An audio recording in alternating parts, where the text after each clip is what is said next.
अगर आप इस्लामाबाद के मशहूर पकौड़े खाना चाहते हैं तो हम आपको लेके चलेंगे मुनाल।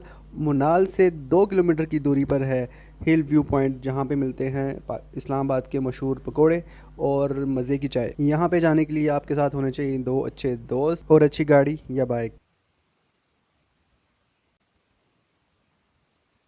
और जैसा कि आजकल इस्लामाबाद का मौसम तो है ही बहुत प्यारा, तो हम जा रहे हैं मुनाल। तो आइए आपको लेके चलते हैं मुनाल। इंजॉय करें every moment with short moment.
तो दोस्तों हम पहुंच चुके हैं हिल व्यू पॉइंट पे। तो आइए देखते हैं कहाँ पे जगह मिलती है।